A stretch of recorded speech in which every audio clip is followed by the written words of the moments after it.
Hi there, I'm Rachel, and in this video I wanted to talk about what happens when the sun moves through the end of our 12th house and then starts shining on our ascendant. So just as a quick recap, or for anybody who doesn't already know this, when you have your horoscope or your zodiac wheel, it depends on what date and time and location that you were born as to the exact orientation of your chart. And this is what gives you your ascendant and descendant, which are on the horizontal axis of your circle, and the MC and IC at the top and bottom. Now, everybody's chart is completely unique, and the more accurate you can be about your exact time of birth, the more accurate your chart will be as well. So when we've got a chart, our chart, then the way that the sun moves around that is 1 degree per day, because there are 360 degrees of the circle and 365 days of the year. So the sun charts its way around our chart, and it's therefore shining a light on each different area of our life, each different house, when there are 12 houses, and passing through a different zodiac sign all of the time. Now, I'm making this video on the 30th of October because every year on the 30th of October, it's the final day when the sun has just finally completed moving through my 12th house.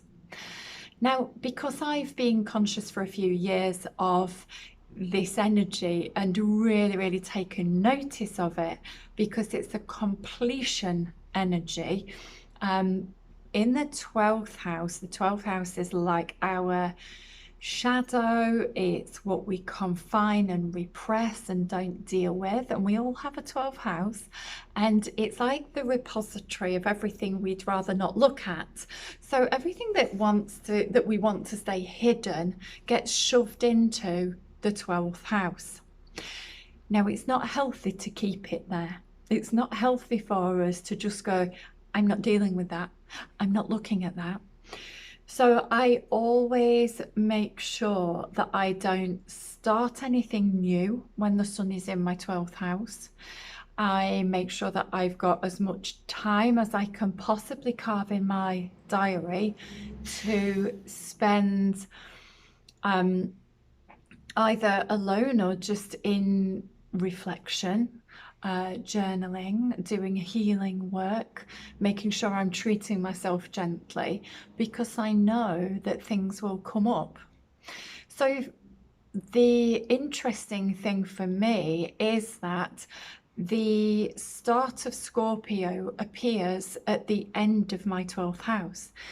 And particularly this year in 2021, I've really noticed that there's been a big collective burst of energy, almost like a rumbling from under the surface, that seems to be activating people's old traumas, old patterns of behaviour, old scripts.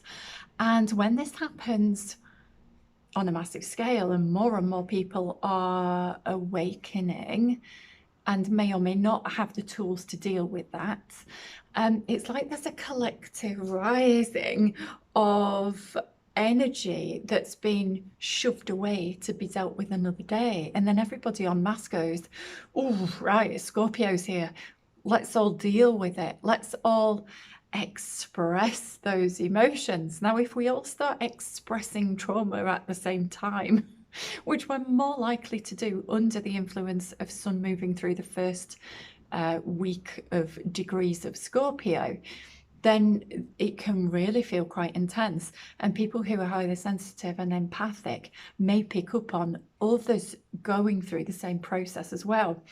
And really all we can do is try and help ourselves first and make sure that we are dealing with our own stuff rather than projecting it out onto others. And And what's also interesting is that what's interesting for me is that when the sun passes through to the 31st of October, when the veil is at its thinnest, that's when the sun shines a light on my ascendant. Now, this is quite an interesting teaching point connected with the ascendant, because in our chart, the ascendant is a really important place. It's who we are and how we appear to others. So it's said to be the mask that we wear to the world. So I always think it's kind of funny that, the mask that we wear to the world, that happens on the day when people are physically wearing masks because it's Halloween. But if you think about my mask, as in how people see me, is a person for whom the veil is thin.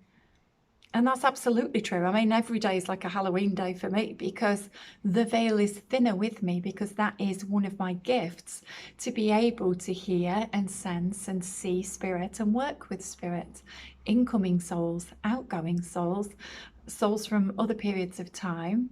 And, having this thin veil thing, that's kind of who I am and what I do. So it is very descriptive, and the time of year and those energies that are around is, a match for that.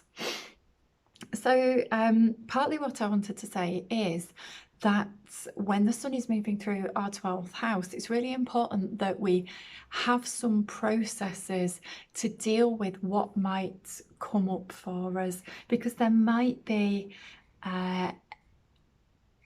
things that we've hidden or buried, or that we're completely unconscious of, or that emerges through our subconscious. So it could be that dream material is a little bit more enriched or meaningful than normal. It may be more intense, and information may be presented to us through the dream life, through conscious healing practices such as meditation, or whatever it is that you do, any special practices that you have in order to connect. Material may be more heightened now. The information that you get may be more meaningful. It may relate back to previous time periods, and the best piece of advice that I can give is to see it as like a completion process. So to bring things out, and it's like going through healing in order to cast something away, an old unhelpful emotion that doesn't belong in the here and now, doesn't belong in your future, doesn't belong in the whole bright shininess that happens when the sun crosses your ascendant and moves into your first house, because that's the period of time, wherever that occurs for you in your personal chart, and it could be absolutely on any day at any degree of any of the signs of the zodiac. When the sun crosses into your first house, this is like the new shiny bright version of you, and a spotlight will be shone on how you look, how you come across, what you wear, what you say. And that's a really good energy time for you to kind of step out of the shadows. And the reason I make this video on this day is I can feel that energy coming, so for me, that's tomorrow. Halloween's coming, and it's like, yay, I can just feel brighter in myself. And that's just a me thing. Your brightness in yourself will come at a different point of the year for you. For this week, there have been a number of things that I have personally chosen to complete and close off and bring through, and to journal and to get out of my system. So for example, journaling I find is a really good way to clarify thoughts and get any emotions out of body and mind, and do the physical putting it down on paper. There is something very cathartic and cleansing about that process. So I've been deliberately and consciously doing that, and it may be really, really worth you having a look in your own chart to start to understand your own personal cycles, which is around the day of the year when the sun hits your first house, hits your ascendant, and in that time when when the sun's been going through your 12th house, just to be gentle with yourself and to whatever are your processes of conscious healing, of strengthening, of completion, of release, all of that, just to do it really, really consciously. Okay, hope that has been useful, a useful bit of information for you. Thank you for watching and listening. I'll put links to my website and membership group below this video. Okay, thanks, bye-bye.